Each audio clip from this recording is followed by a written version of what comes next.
Olá, olá, sejam muito bem-vindos a mais um episódio do podcast Família 360 Saúde Integrada. Hoje vamos conversar sobre algo que sentimos todos os dias, mas que muitas vezes não conseguimos nomear: as emoções das crianças. Como cuidar da saúde emocional dos pequenos, como reconhecer sinais e como, enquanto pais e cuidadores, podemos criar ambientes mais seguros e acolhedores para o crescimento deles. E para nos ajudar a aprofundar esse tema com carinho e clareza, tenho comigo uma convidada muito especial, a doutora Gorete Anjos, psicóloga clínica com uma vasta experiência em saúde emocional infantil, parentalidade e acompanhamento de famílias. E é com muita alegria que partilho que a doutora Gorete faz parte da nossa equipe clínica aqui da Clínica Integrada Cristiane Martins Kids and Family, onde trabalha para apoiar crianças, pais e famílias no seu processo de crescimento emocional e autoconhecimento. Gorete, é um privilégio ter-te aqui hoje. Queres começar por te apresentar para quem ainda não te conhece? Com certeza. Olá, o privilégio também é meu em estar aqui. Adoro partilhar o meu conhecimento com os outros. Eu sou licenciada em Psicologia, estou como psicóloga neste momento e tenho um carinho muito especial pela psicologia infantil, trabalhar com crianças, com famílias. É extremamente importante, de facto, nós termos este cuidado de perceber o que é que está a acontecer com os nossos filhos e, efetivamente, compreender se é com eles ou se é connosco. É verdade. Muito bom. Olha, muito bom escutar isso, Gorete, porque dá mesmo, aquela enche o nosso coração, não é? Porque falar de crianças é exatamente isso, né? Então, nós queremos trazer aqui para esse episódio falar um pouco desse mundo aqui das crianças, um mundo que muitas vezes é muito difícil de compreender. Porque falar de emoções não é apenas simbólico, é cuidar da sua saúde, é prevenir os medos, a ansiedade, os bloqueios que poderiam crescer em silêncio. Hoje vamos perceber como pequenas mudanças no dia a dia podem ter um impacto profundo na saúde emocional das crianças e, claro, de toda a família. Então, vamos iniciar aqui nossas perguntinhas, que é: Gorete, o que é, afinal, a saúde emocional de uma criança e por que é tão importante falarmos disso logo nos primeiros anos de vida?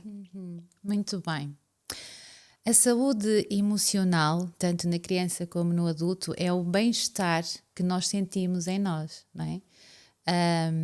E que nos faz estar na sociedade de uma forma plena, em paz, de uma forma serena. Isto é saúde mental. É quando eu estou bem, quando as crianças estão bem. Porém, nas crianças, talvez seja um bocadinho mais delicado e não seja assim tão óbvio identificar quando as coisas não estão tão bem com as crianças, não é? Elas não conseguem expressar como nós nos expressamos e mesmo nós, adultos, temos dificuldade em identificar o que está a acontecer connosco. Portanto, é muito normal e natural que a criança também não consiga identificar e que o adulto também não tenha essa capacidade ou essa consciência de perceber se está tudo bem ou não com a criança. Uma criança, o que é uma criança feliz? Uma criança que está bem. É uma criança que brinca com alegria, é uma criança que faz birras também, é uma criança que coloca o seu ponto de vista e que quer que ele seja satisfeito, não é? Nós adultos dizemos muitas vezes, algumas vezes, que as nossas crianças são teimosas, mas se calhar não são. É uma criança que está bem, como é óbvio, qualquer um de nós gosta que o nosso ponto de vista ou a nossa necessidade seja satisfeita. E a criança também, não é? Só que a criança como é uma criança, não tem essa oportunidade. Nós, como somos adultos, achamos que temos todo o direito e que sabemos mais, não é? E então a criança não pode falar ou ter opinião ou fazer, não é? Claro que se ela estiver bem, ela vai teimar naquilo. Eu quero mesmo que isto aconteça. Isto é saúde, ok? Isto é saúde na criança. Então, Gorete, as emoções têm idade? Como muda a forma da criança expressar conforme cresce? Muito bem. As emoções têm idade, interessante. Nós, seres humanos, expressamos-nos através das nossas emoções, não é? Elas, no fundo, são um termómetro para nós percebermos se estamos bem, se estamos menos bem, como é que as coisas estão a acontecer, como é que eu estou a responder. E as emoções são esta resposta automática que nós damos àquilo que vai acontecendo à nossa volta. E que as crianças também têm, e desde muito cedo. Eu poderia ir à gestação ainda nessa altura, nesse momento, que já vai influenciar o desenvolvimento da criança, ou seja, a forma como a mãe está emocionalmente na gestação do bebê já vai influenciar aquele bebê, não é? Se um bebê é mais agitado, ou já poderá influenciar, porque há teorias que defendem, outras não, portanto, aqui nós não temos verdades, absolutas, não é? Tudo muito relativo, então não vamos criar aqui condições sine qua non. Se isto aconteceu na gravidez, vais ter um filho desta forma ou daquela. Não é assim tão linear. Porém, sim, como nós somos um todo, não é? Emocional, físico, células, tudo o que a mãe está a sentir vai passar para o bebê, porque o bebê é a mãe. O bebê faz parte da mãe. São as células da mãe que estão ali. Portanto, aí se calhar já começamos a falar de emoções no bebê, não é? No feto, já está ali presente. Depois começam a manifestar mais quando começam a reagir, não é? Com os familiares, com os pais, com os irmãos, quando começa a haver esta ligação, este contacto, começa-se a desenvolver estas respostas emocionais no bebê. Mas eu diria que sim, que elas estão sempre presentes e vão mudando, sim, ao longo do tempo, porque se calhar no nome vão mudando, porque assim, hoje nós não dizemos que um adulto faz birra, mas o adulto faz birra. Exatamente. Não é? O adulto faz birra. Claro que faz. Os pais fazem birra, só que nós não caracterizamos dessa forma para os outros. Portanto, as emoções vão estando lá, se calhar nós é que vamos dando nomes diferentes, não é? Ajustada a cada idade, mas elas não se vão mudando assim muito. O que vai acontecendo é, de acordo com as experiências que eu vou tendo, eu vou desenvolvendo mais esta emoção ou aquela, ou sentindo mais desta forma ou daquela. Mas, de facto, elas estão lá sempre. Gostei essa parte da birra. Olha, e eu vejo muitas famílias que cuidam de dentes, da alimentação, mas esquecem de cuidar daquilo que não se vê. E o que é a mente da criança, né? Então, Gorete, é muito comum ouvirmos que a criança está a fazer birra ou é só manha. Mas muitas vezes é o corpo dela que está a falar, não é? Que está a gritar, que está a se expressar.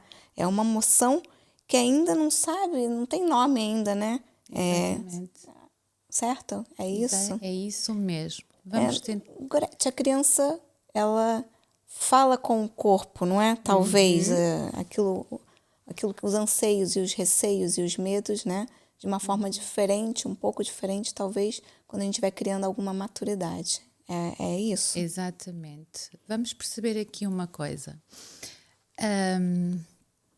Enquanto bebê, não é? Nosso filho, temos um filho bebê, nós conseguimos gerir melhor o choro do bebê, não é? Porque o bebê é a forma dele falar, dele se manifestar, é através do choro.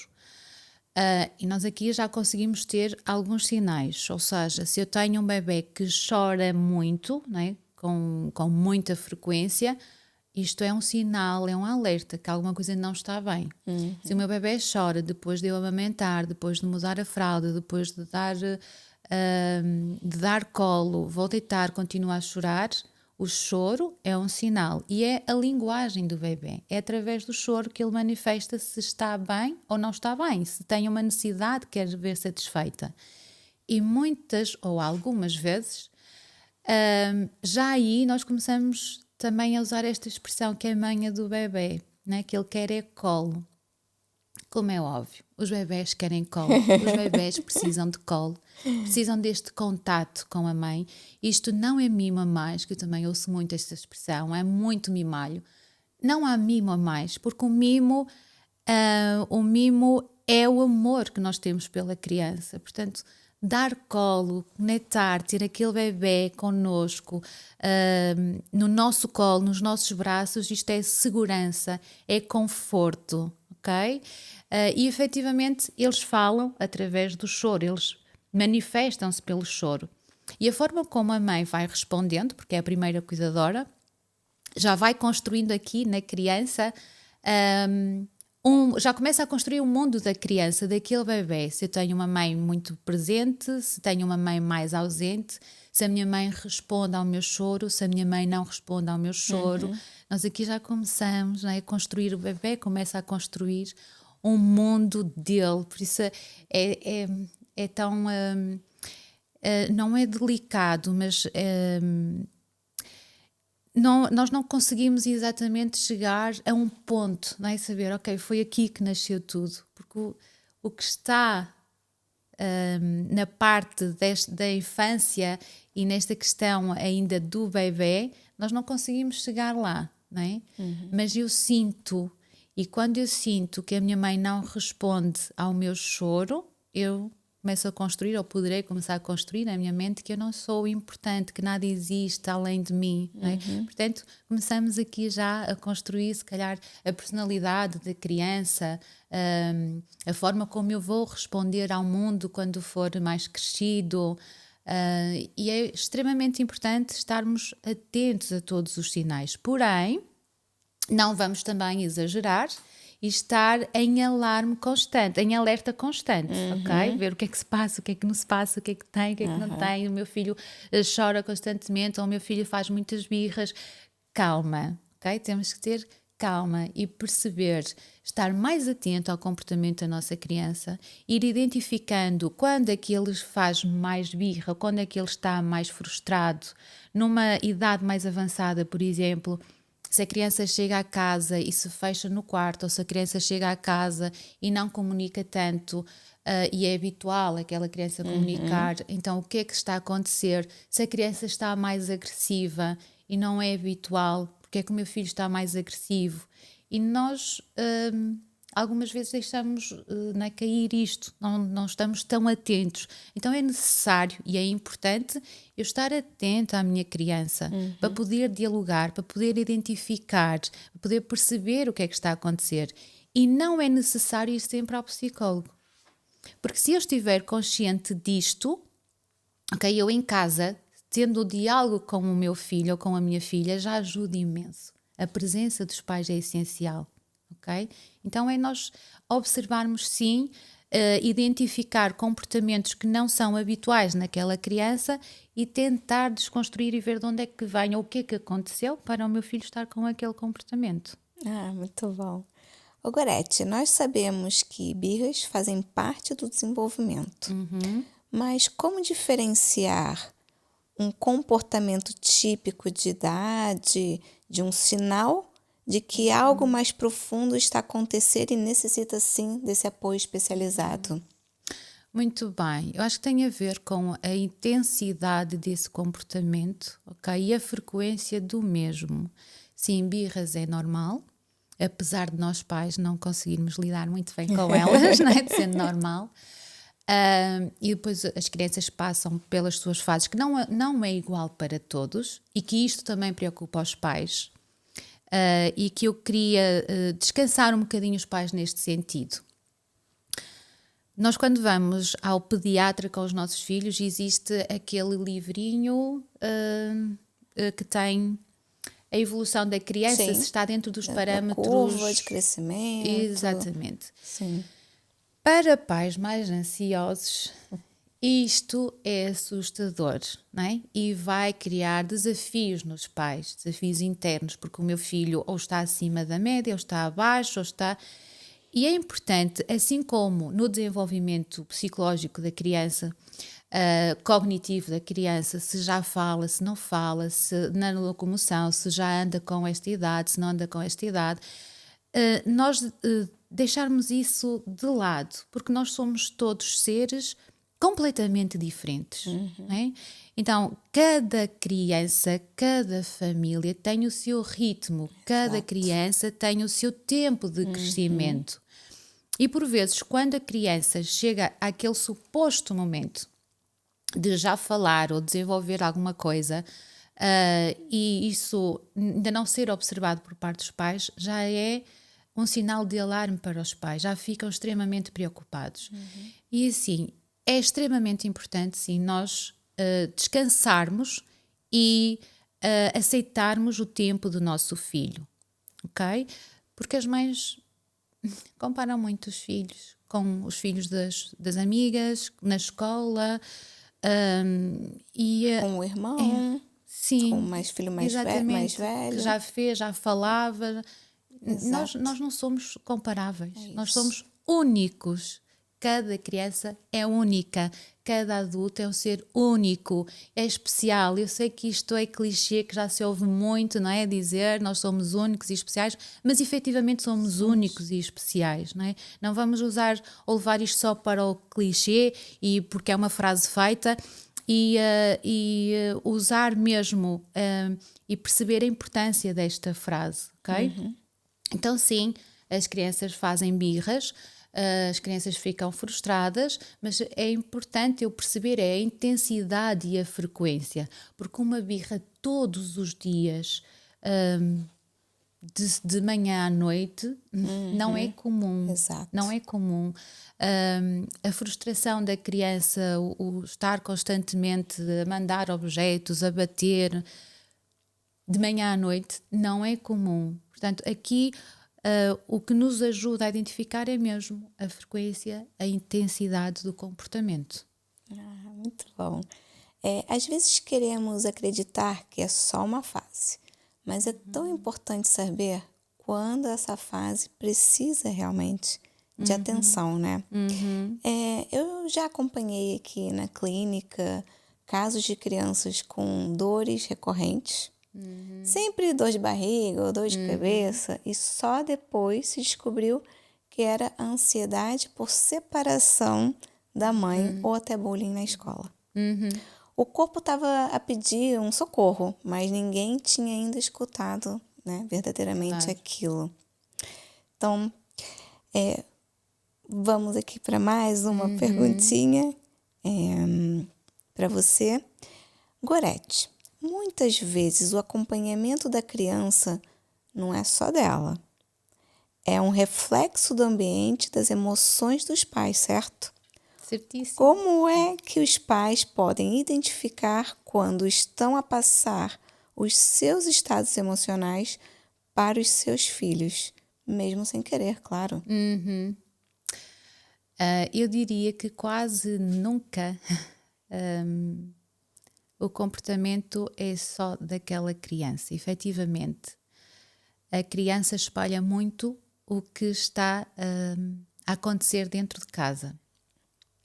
E tem outro ponto muito interessante. Às vezes os nossos filhos também, eu diria, vêm com esta missão de espelhar as dores não tratadas do pai ou da mãe. E eu tomar esta consciência é um passo para que eu consiga compreender melhor o comportamento do meu filho. Eu até posso falar a nível pessoal, que eu acho muito importante nós também darmos o nosso testemunho, não ser só os outros. Com o meu filho mais velho, ele foi o meu guru nesse sentido, de eu parar e olhar para mim, porque eu recusava alguns comportamentos nele, não aceitavas, e tu não podes passar por isto, tu não podes ser desta forma, porque eu simplesmente não aceitava aquilo, revoltava-me, até ao momento, e foi nesse ponto, nessa altura, que eu também comecei a pesquisar mais sobre parentalidade, e a formar-me na parentalidade, porque efetivamente a parentalidade é um mundo para o nosso desenvolvimento pessoal enquanto adultos, pai e mãe. Mais uma vez, se eu tomar essa consciência, ok? Senão andamos aqui sempre no mesmo hábito, nas mesmas rotinas e nada muda, nada acontece. Então aquilo, como era desconfortável para mim, eu não queria de todo que o meu filho passasse por aquilo, porque doía-me a mim, ok? E eu parei para tentar perceber o que é que está a acontecer. E o que estava a acontecer eram as minhas dores que estavam a gritar, ok? Através do comportamento do meu filho. Ou seja, o meu filho teve que vir com aquelas características para a mãe se curar. E ter este discernimento e perceber isto é extremamente importante, porque isto ajuda a que eu já não queira corrigir o comportamento do meu filho, mas sim, sempre que ele tenha um comportamento que me causa alguma frustração, eu olhar para dentro, ok? E por isso as crianças são muito, não só o reflexo do ambiente na família, mas também daquilo que não está sarado no pai ou na mãe, ok? E sim, o comportamento deles é uma necessidade, deles e dos adultos também, é a forma como eles conseguem passar cá para fora uma necessidade não satisfeita, de gritar algo que está a acontecer dentro deles, ok? E através do comportamento eles manifestam essa necessidade, não é? E o adulto atento consegue perceber, ou vai fazendo o trabalho de identificar. O adulto mais desatento que anda nesta formatação da sociedade não vai conseguir identificar e vai sim dizer que é a birrinha da criança, que ele é sempre a mesma coisa, que ele não muda em nada, que é constantemente, diariamente a acontecer o mesmo. E assim, claro que nós não vamos crescer, nem evoluir, nem ajudar o nosso filho, nem a nós. Muito bom. Às vezes queremos tanto ser fortes, que esquecemos que as crianças não precisam dessa perfeição, sabe? Não. Elas precisam de pais presentes, reais e conscientes. Sem dúvida. É pra gente parar um pouquinho e refletir, né? Sim. Gorete, o ambiente onde a criança cresce é como um chão. Onde ela pisa todos os dias, não é? Como é que a rotina, os gritos, a ausência emocional ou até a comparação entre irmãos pode afetar esse chão, essa base? Eu vou começar pelo último ponto, porque isto está muito presente nos adultos que procuram a consulta, não de uma forma visível, não é? Mas quando começamos as consultas percebemos que existe lá esta questão, que é a comparação. E se calhar também passando para o adulto, quando o adulto chega, está e sente que não tem autoestima, amor próprio, muitas vezes nós vamos à infância, quase sempre nós vamos à infância, não é? E está lá presente esta questão da comparação, ok? Comparar, e nós, enquanto adultos, também não devemos fazer quando nos comparamos com outros profissionais da mesma área, quando nos comparamos com os nossos colegas de trabalho, nós não devemos fazer isto, porque quando me estou a comparar com o outro, automaticamente eu estou-me a anular. Estou a anular o meu ser, ok? E estou a dizer para mim, tu não és boa, o outro é que é. Então, tentar perceber de onde é que vem esta necessidade de comparação e porquê que eu me estou sempre a comparar. E como seria se eu deixasse de comparar com o outro e olhasse mais para mim e começasse a comparar com quem eu fui ontem, quem sou hoje, quem eu quero ser amanhã. E a comparação é algo que fazemos de forma inconsciente. Eu, por vezes, também o faço, Sim. não é? De forma inconsciente, só que quando o faço, dá-me o clique, não é? Já estou mais atenta a isso, Exato. ok? Mas se calhar já causei o dano. Depois já causei o dano. Porém, há sempre diálogo e há conversa que ajuda a tornar estas questões mais leves, não é? E não ficar aquele peso dentro da criança.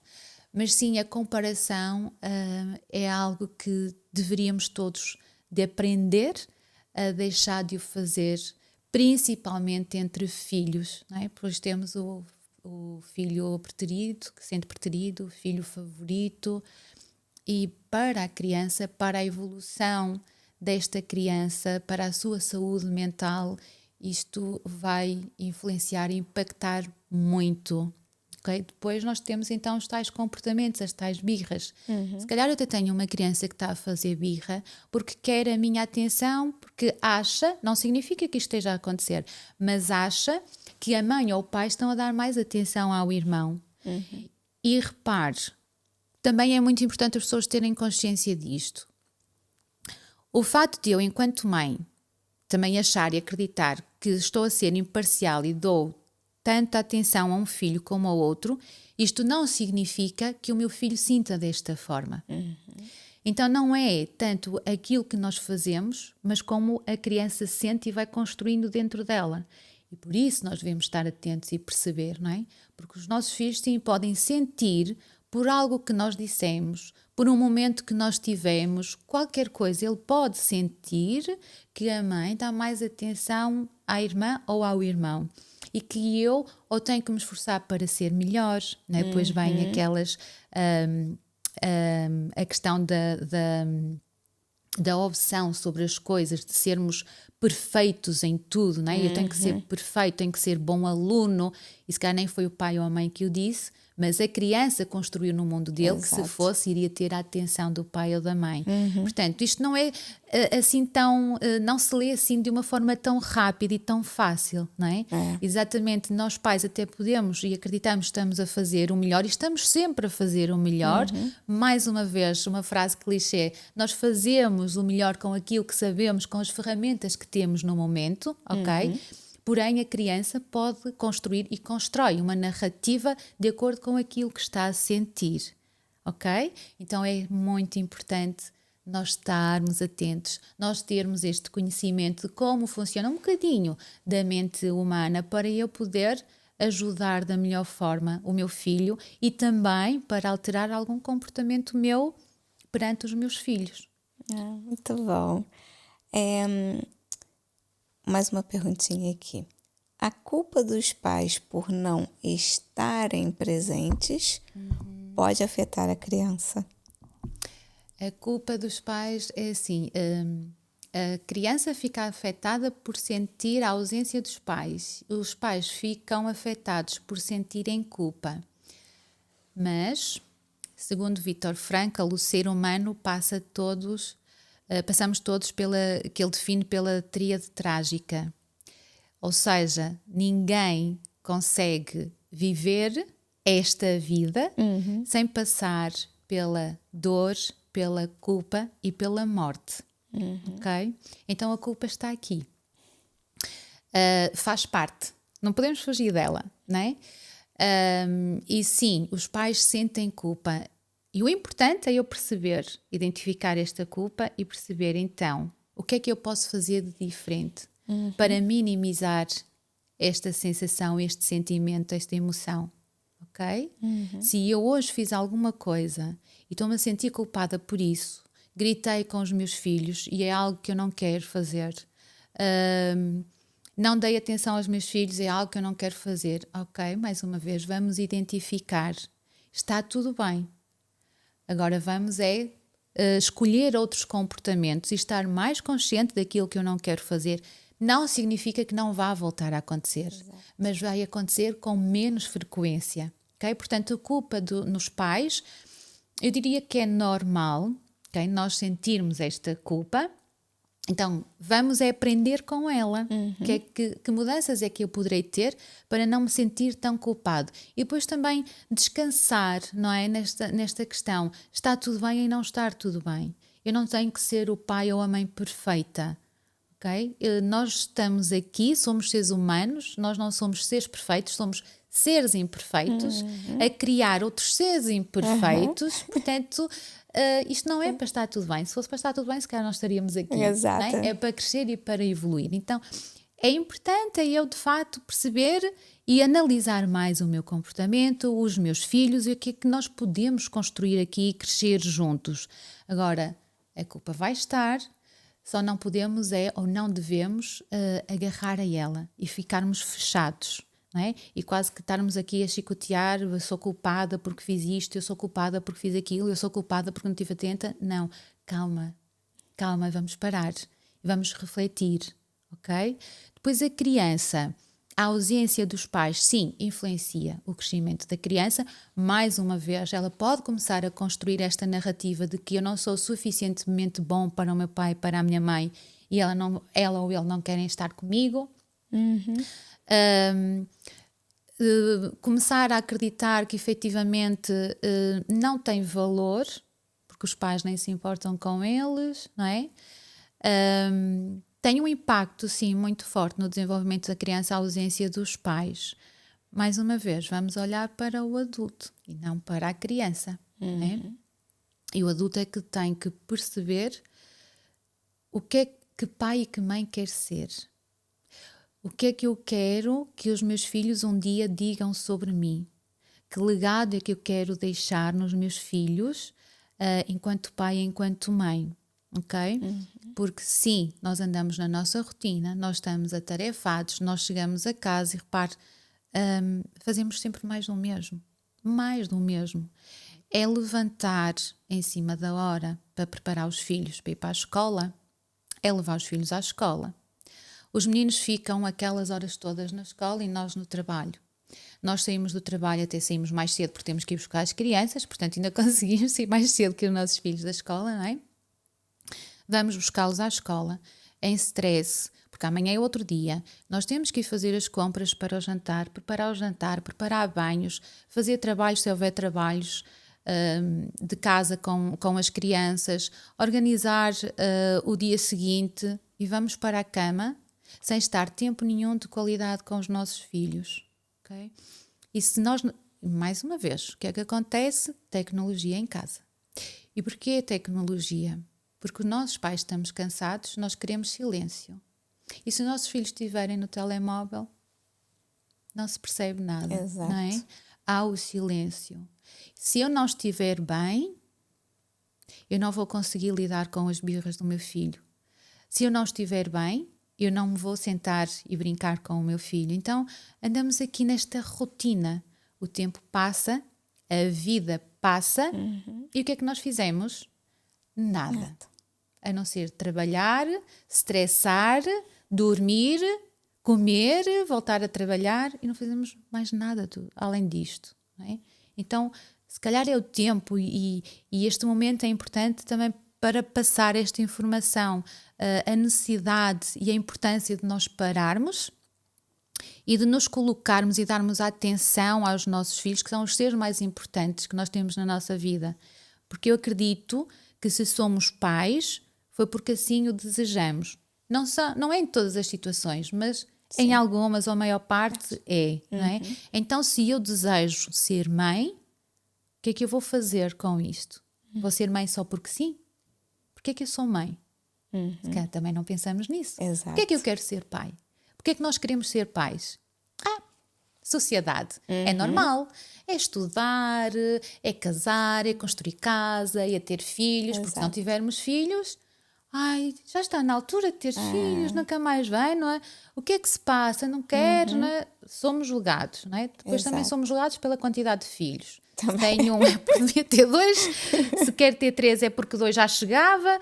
Pronto, nós somos julgados por tudo, não é? Mas é importante eu perceber porque é que eu quero ser pai, porque é que eu quero ser mãe, ok? Que pai eu quero ser, que mãe eu quero ser. E não gerar um filho, um ser, só porque sim. Okay? Porque quando eu gero só porque sim, não vai haver muita mudança. Não vai correr bem, né? Não, porque efetivamente, e depois nós vamos sempre buscar o passado. Eu também fui tratado assim, os meus pais também me fizeram assim, né? Era normal. Pegando agora nas necessidades, na pirâmide das necessidades de Maslow, antigamente, efetivamente as pessoas tinham uma necessidade básica por satisfazer, que hoje a maior parte das pessoas já tem satisfeita, que é o alimento, não é? A segurança, o ter casa, o ter o lar, o dar de comer aos filhos. Eles lutavam por isto e é normal, quando se luta por esta necessidade, satisfazer esta necessidade básica, que os pais não olhem tanto para a parte emocional ou para os filhos, porque há algo importante que não está satisfeito. Exato. Okay? Então eu tenho que lutar para isto. Hoje, felizmente, já não acontece. Portanto, nós já passamos esta base da pirâmide, não é? Já estamos noutro patamar, mas mesmo assim nós vamos continuar, nós não paramos. Nós não paramos para refletir. Eu acho que a questão está aqui. Nós não paramos para refletir sobre a minha existência, o sentido da minha vida, sobre a parentalidade, o que é importante na parentalidade, na maternidade, o que é que eu posso fazer de melhor para construir melhores pessoas no mundo. E todos nós queremos ver um mundo melhor, certo? Mas o mundo melhor vem, o futuro, através das crianças. Então, se eu conseguir parar, olhar para os meus filhos e construir uma relação sólida, saber ouvir para melhor compreender e para aquela criança também crescer com isto dentro dela, não é? Se calhar já estamos a construir um mundo melhor. É verdade. Se eu não parar, o mundo vai continuar a ser como ele é neste momento. É verdade. Gretchen, muito bom. Tô adorando. É possível estarmos, né? Ou seja, presente mesmo com pouco tempo. Se houver verdade naquele momento, né? Ou seja, aquele momento for verdadeiro. Exato. Estarmos presentes, né? Exatamente. Repare uma coisa, quando os pais levam o filho ao psicólogo, o psicólogo não está todos os dias com o filho, não está todos os dias com aquela criança e não está durante 1 hora, 2 horas com aquela criança, ok? Ou seja, o que é que eu quero dizer com isto? Que se nós levamos o nosso filho a um psicólogo, claro que os pais devem acompanhar, devem estar para perceber como fazer, o que fazer e também para nós conseguirmos compreender melhor o mundo daquela criança. Mas se aquela criança vem ao psicólogo, e o que é que normalmente o psicólogo faz com a criança? Nós estamos ali naquele momento para eles, atentos à criança. Nós estamos ali a brincar, que usa-se nas consultas com a criança a ludoterapia. Através da brincadeira nós conseguimos compreender o mundo daquela criança, não é? Então nós estamos ali a brincar com aquela criança, a observar aquela criança, a responder às iniciativas da criança e uma vez por semana, uma vez de 15 em 15 dias, já conseguimos ver resultados e melhorias no comportamento. Então os pais não precisam de estar o dia inteiro com a criança, não é?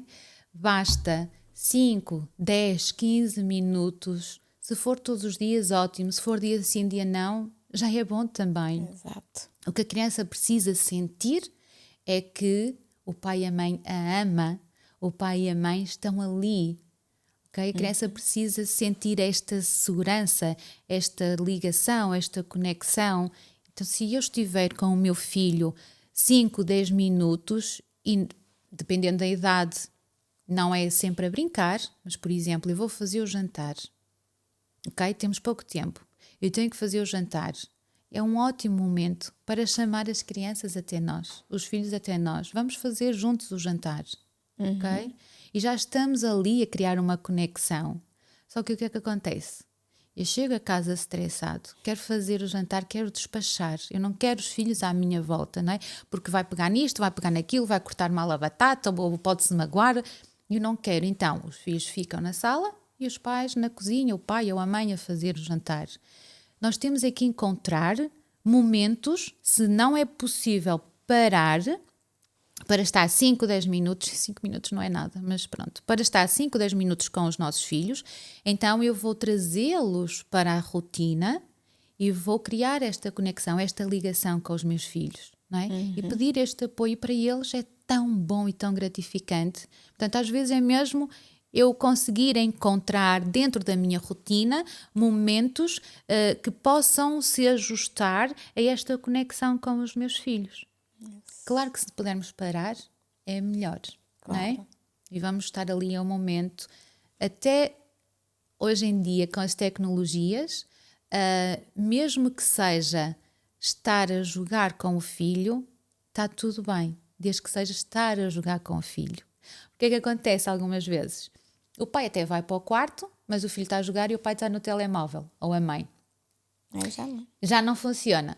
Então o meu filho está a jogar, eu vou jogar com ele. Vamos interagir assim, fazer esta partida, os dois juntos, ou então à vez, ou ele está a fazer e eu estou a comentar, ou a dar força, ou depois é o contrário. Isto já muda tudo numa criança, ou num adolescente, tudo. Só que, pronto, há outras coisas que vão acontecendo que não nos deixam parar. Muito bom, olha. Olha, Gorete, como a escola pode influenciar positiva ou negativamente a saúde emocional das crianças? Muito bem. A escola é a segunda casa das nossas crianças, não é? Onde elas passam mais tempo. E ali elas também conseguem perceber que vivem numa sociedade e que todos nós agimos de forma diferente e temos valores diferentes. A escola pode ajudar, tal como os pais, nós tomarmos consciência e olharmos para a criança como um ser único e ouvir o que aquela criança tem para dizer, sem julgar, ok? Nem todos os profissionais que estão na escola, de facto, têm este conhecimento e não vamos julgar também. Não têm conhecimento, não sabem agir de outra forma. Okay? Se calhar então seria importante a escola promover estas partilhas, não é? Este conhecimento de como lidar com as crianças. E aí sim, pois as pessoas, os profissionais que lá estão, já deveriam ter outra postura. Porém, nunca nos podemos esquecer que quem está à frente das crianças são seres humanos. E se eu, enquanto seres humanos adultos, e se eu, enquanto adulto, tenho as minhas mágoas todas por resolver, eu não vou conseguir ser imparcial, não é? E quando uma criança me vem acusar outra criança, quando uma criança magoa, o que é comum acontecer nas escolas? É o castigo.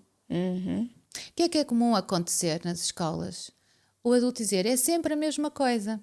Todos os dias tu fazes isto, todos os dias tu fazes aquilo, e já estou cansado, e agora, aos gritos, não é? E agora vais e sentas-te aqui e vais pensar sobre o que tu fizeste. Como é que uma criança vai pensar sozinha sobre o que fez? Que conclusão é que ela vai tirar? Não é? Vai prejudicar. Ou seja, se eu estou aqui sozinha, eu vou me sentir injustiçada.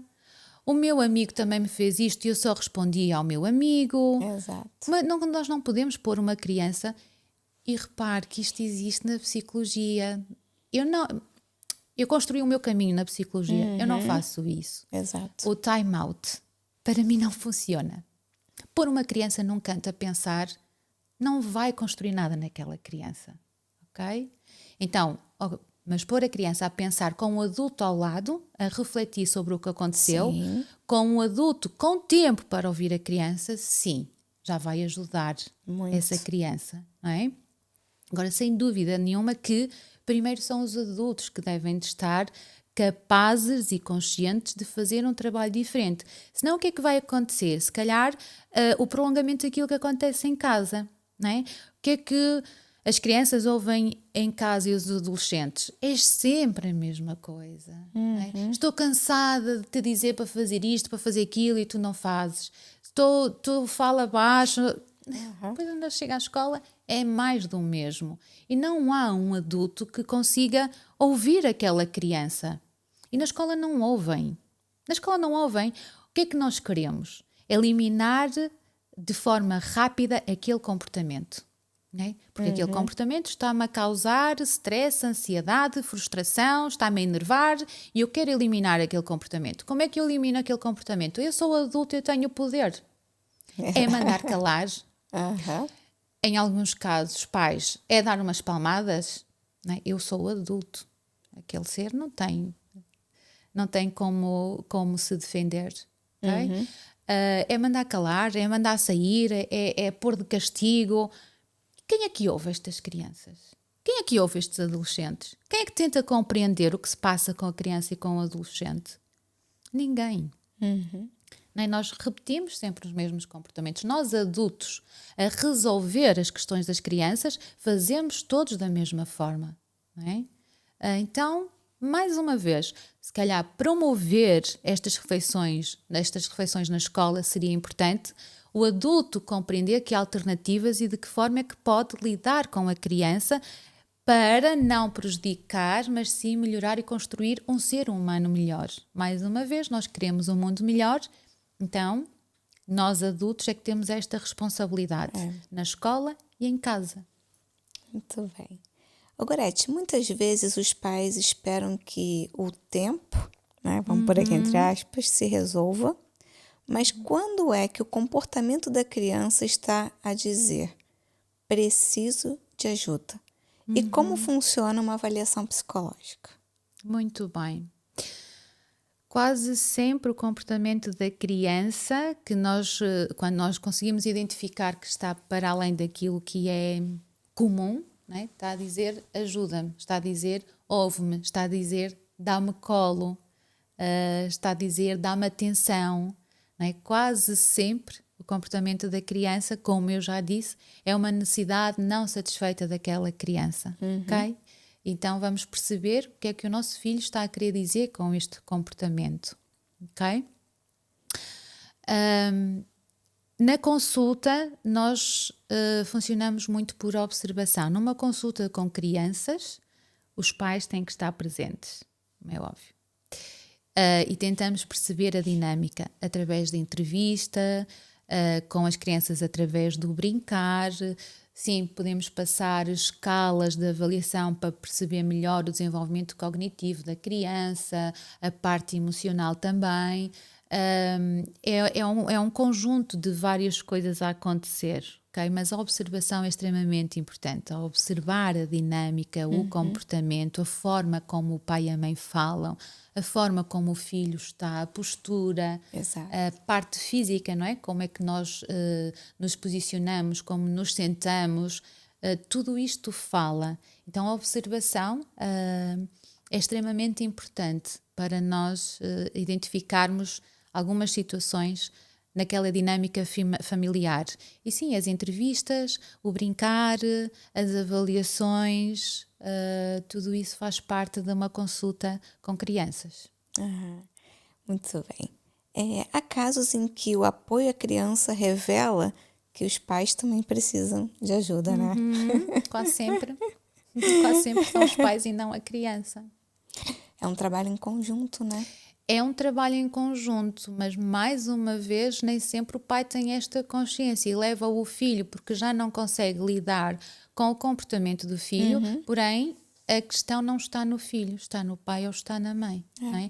E nós podemos sim fazer o trabalho com a criança, mas se não fizermos o trabalho com os pais, não vai resolver muito.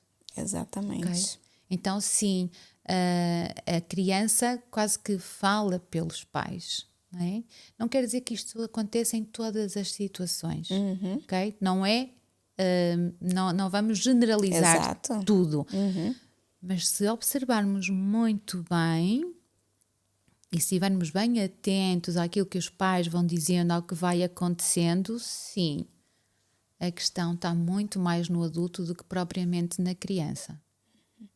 é que você na consulta deve perceber que os pais precisam desse acompanhamento e mesmo assim você acaba por também dar ferramentas para esses pais para poderem Exatamente. Fazer o trabalho fazer o com trabalho. eles e Isso. com os filhos. Exatamente, trabalhar neles e Exatamente. nos filhos. Sim, sim. Pedir ajuda não é fraqueza, é proteção, é amor em ação. Procurar ajuda não é enfraquecer o vínculo, na verdade é fortalecer, porque a criança sente que não está sozinha. E é isso, né? É essa que é super, muito, mega importante. Isso mesmo. Gorete, vamos agora aqui relaxar um bocadinho, fazer uma Vamos. brincadeira. Vamos fazer aqui um momento de mito ou verdade, tá bem? Eu lanço frases curtas e você explica ali em poucas palavras, pode ser? Pode ser. Então, vamos lá. Ir ao psicólogo é só para quem tem problemas graves? Ir ao psicólogo, no fundo, é para quem quer ser e construir em si uma melhor pessoa. É isso. Portanto, não é só para problemas graves. A criança não entende o que se passa à sua volta? Mito ou verdade? A criança não entende? A criança não entende o que se passa à sua volta. A criança nem sempre entende o que se passa à sua volta, não é? Por vezes fica confuso. Vamos perceber uma coisa. Fica confuso para a criança compreender o que está a acontecer. Isso, é isso. Ok? Fica. E por isso é que é delicado, né? E ela começa a construir uma narrativa, um mundo baseado naquilo que está a acontecer à sua volta. E se não temos pais presentes ou conscientes que consigam estar ali com o filho para desconstruir e explicar o que está a acontecer, a criança vai criar o mundo dela de acordo com aquilo que ela avalia sobre o que está a acontecer, não é? Isso. Ou seja, é um risco para aquela criança, não é? É um risco. E sim, ela às vezes tem dúvida em perceber o que está a acontecer. E tem aqui outra questão que me veio aqui à mente muito rápido. Além de não perceber o que está a acontecer muito facilmente, e posso agora focar, exemplificar o que eu estou a pensar na questão dos divórcios, da separação dos pais, não raras vezes as crianças se sentem culpadas, Isso. não é? Pronto, o Porque sentimento, efetivamente né? elas não estão a perceber o que está a acontecer. Elas sabem que está a acontecer alguma coisa grave, estão a experienciar, dependendo dos casos, das Estão a situações, das sentir. famílias, exatamente, E não depois estão a conseguir identificar E e tirar. acham que o que está a acontecer é por culpa delas. De tirar as suas conclusões, né? Exatamente. O comportamento da criança é a linguagem da emoção? É a linguagem da emoção, é a forma como a criança se consegue manifestar, não é? Através, como é que eu vou dizer à minha mãe ou ao meu pai que eu não estou bem? Se eu estiver calada, ele não ouve. Exato. Eles não ouvem, não é? A criança ainda não tem vocabulário suficiente para chegar à beira do pai e da mãe e dizer: é isto que está a acontecer comigo. Ou até pode ter o vocabulário, mas dentro dela pode acreditar que vai magoar os pais. Então, se eu vou magoar os meus pais, eu já não quero. Não é? E sim, o comportamento é a linguagem das crianças para dizer: eu não estou bem. Se falo com amigos, não preciso de terapia. Os amigos são muito importantes, sem dúvida, muito importantes. E contamos muitas coisas aos nossos amigos. Porém, os nossos amigos não são imparciais, estão envolvidos connosco emocionalmente. Okay? E nós precisamos de alguém que não tenha esta ligação emocional. Que é diferente de não ter empatia, de não ter conexão, de não estar presente. Nós estamos presentes, mas não há esta ligação emocional e conseguimos levar a pessoa a refletir questões que se calhar os amigos têm mais dificuldade em levar para esse lado, não é? Portanto, são importantes, sem dúvida. Falar com um amigo é extremamente saudável, é relaxante, porque efetivamente eles sentem-se ouvidos, só depois falta o outro lado. Sim. Não é? Que esse lado nós encontramos nas consultas de psicologia. Terapia é um investimento em si mesmo? É um investimento em si mesmo, sem dúvida nenhuma. Não é? E um bom Eu investimento. também acho. Mais uma vez, se eu estou bem, eu vou estar melhor para os outros. Os pais são sempre os culpados pelos problemas emocionais dos filhos?